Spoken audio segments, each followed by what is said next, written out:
ప్రజలారా, మా YouTube channel, నా పేరు రాజు. ఆంధ్రప్రదేశ్ కూటమి ప్రభుత్వం అధికారంలోకి వచ్చిన తర్వాత జనసేన, టీడీపీ, బీజేపీ అధికారంలోకి వచ్చినాయి. ఇప్పుడు జనసేన పార్టీ పవన్ కళ్యాణ్ గారు మీద నరేంద్ర మోడీ గారు అతని మీద, ఎందుకంటే సౌత్లో మంచి నాయకుడు ఉండారు అంటే అది పవన్ కళ్యాణ్ గారే. పవన్ కళ్యాణ్ గారి వల్ల సౌత్లో మనకు కూడా మంచి అనుకూలంగా ఉంటుంది. రేపు నెక్స్ట్ జనరేషన్కి కూడా పవన్ కళ్యాణ్ గారు మంచి నాయకుడు కాబట్టి బీజేపీ జనసేన పార్టీకి ఆఫర్లు ఇస్తుందండి. ఏం ఆఫర్ అంటే, బీజేపీలో విలీనం అవుతారా లేదు సపరేట్గా ఉంటారా అనేది మీ ఇష్టం అండి అని జనసేనకు ఆఫర్ ఇచ్చారు పవన్ కళ్యాణ్, మన నరేంద్ర మోడీ గారు. నరేంద్ర మోడీ గారు మాటిని జనసేన పార్టీని ఏమైనా బీజేపీలో విలీనం చేస్తాడా, లేదు ఇండివిజువల్గా ఉండి బీజేపీకి సపోర్ట్ చేస్తాడా అనేది పవన్ కళ్యాణ్ గారి చేతిలో ఉందండి. ఎందుకంటే జనసేన పార్టీ అనేది తెలిసే ఉంటుందండి. 2014లో హైదరాబాద్లో స్థాపించారండి. అది 2014లో పార్టీలో స్థాపించి 2019 ఎన్నికల్లో నేరుగా ఆంధ్రప్రదేశ్లో పోటీ చేసిన కేవలం ఒక సీటు మాత్రమే గెలుచుకోగలిగింది జనసేన. మళ్ళీ నెక్స్ట్ 2024లో ఆంధ్రప్రదేశ్లో టీడీపీ, బీజేపీతో కలిసి కూటమి స్థాపించి 21 సీట్లకు కానీ 21 సీట్లు గెలిచి 100% స్ట్రైక్ రేట్ సాధించి విజయకేతనం ఎగరవేసింది. 2 ఎంపీ స్థానాలు గెలిచింది, 2 ఎంపీ స్థానాల్లో గెలిచి 2 గెలుచుకునింది. 21 అసెంబ్లీ సీటు గెలిచి నిలబడి 21 గెలుచుకునింది. ఇంతవరకు ఏ పార్టీ కూడా 100% 100కు గెలిచిన పార్టీ మన దేశ చరిత్రలో లేదు. అట్లాంటిది జనసేన పార్టీ పవన్ కళ్యాణ్ గారు దీన్ని విజయకేతనం ఎగరవేశారు. ఇప్పుడు అందుకే బీజేపీ పవన్ కళ్యాణ్, ఇప్పుడు ఇంకా తెలుగుదేశం అంటారా, తెలుగుదేశంలో కూటమి ప్రభుత్వంతో ఉన్నంత వరకు పవన్ కళ్యాణ్ గారికి సీఎం సీటు వచ్చే అవకాశాలు కనపడవు. ఎందుకంటే చంద్రబాబు నాయుడు గారు ఉన్నారు, తర్వాత చంద్రబాబు నాయుడు గారు సీఎంగానే ఉంటాడు. ఇంకా పవన్ కళ్యాణ్ గారే చెప్పారు, చంద్రబాబు నాయుడు గారు 10 సంవత్సరాలు 15 సంవత్సరాలు అయినా చంద్రబాబు నాయుడు గారే సీఎం అని పవన్ కళ్యాణ్ గారు తన నోటితో ఆయనే చెప్పారు. చెప్తూ టీడీపీలో నెక్స్ట్ చంద్రబాబు నాయుడు గారు ఒకవేళ ఏదన్నా సీఎం సీటు వద్దు అనుకుంటే లోకేష్కి వస్తుందే తప్ప పవన్ కళ్యాణ్కి రాదు. అట్లాంటప్పుడు జనసేన పార్టీ అభిమానులు, కార్యకర్తలు కూడా ఏమంటున్నారంటే, పవన్ కళ్యాణ్ గారు సీఎం అవ్వాలి కాబట్టి దీని గురించి ఆలోచించండి అనేది కూడా జనాలు చెప్తున్నారు. అట్లాంటప్పుడు పవన్ కళ్యాణ్ గారు జనసేన పార్టీని బీజేపీలో ఏమైనా విలీనం చేసి ఆ పార్టీ ఉమ్మడి అభ్యర్థిగా ఒకవేళ సీఎం పదవి తీసుకుంటారా అనేది కూడా కొంతమంది జరుగుతుంది. ఎందుకంటే సౌత్లో బీజేపీకి బలమున్న నాయకుడు అంటే జనసేన తరఫున పవన్ కళ్యాణ్ గారే.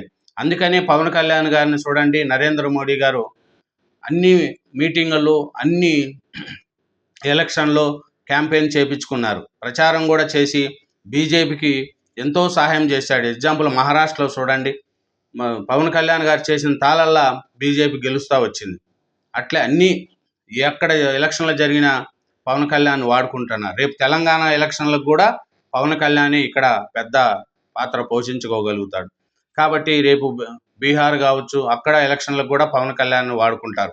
కాబట్టి నరేంద్ర మోడీ గారు పవన్ కళ్యాణ్ మీద చాలా ఆశ పెట్టుకున్నాడు.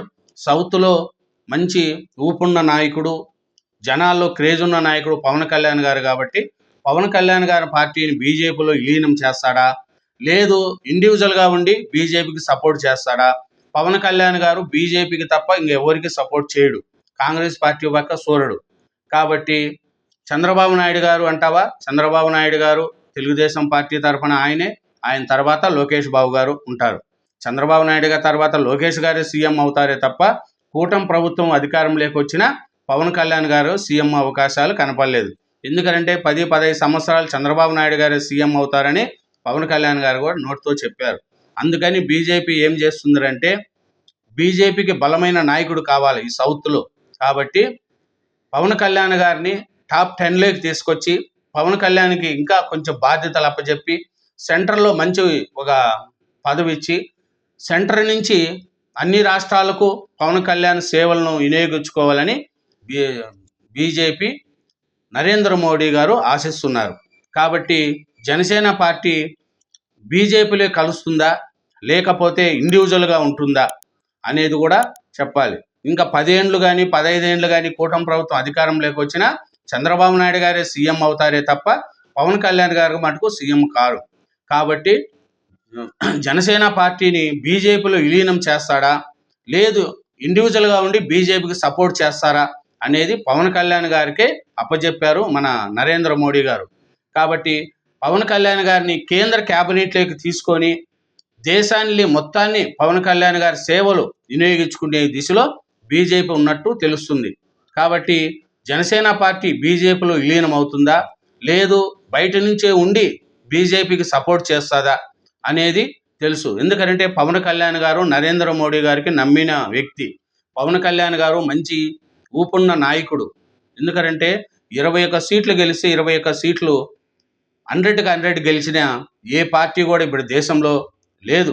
అట్లాంటిది జనసేన 21కి 21 గెలిచి 2 ఎంపీ సీట్లు పోటీ చేసి 2 ఎంపీ సీట్లు కూడా గెలుచుకునింది. కాబట్టి పవన్ కళ్యాణ్ గారి యొక్క ఒక అవకాశాన్ని నరేంద్ర మోడీ గారు వినియోగించుకొని దేశ ప్రజలకు కావాల్సిన ఒక నాయకుడిగా టాప్ 10లోకి పవన్ కళ్యాణ్ గారిని తీసుకొని రావడానికి నరేంద్ర మోడీ గారు చేస్తున్నారు.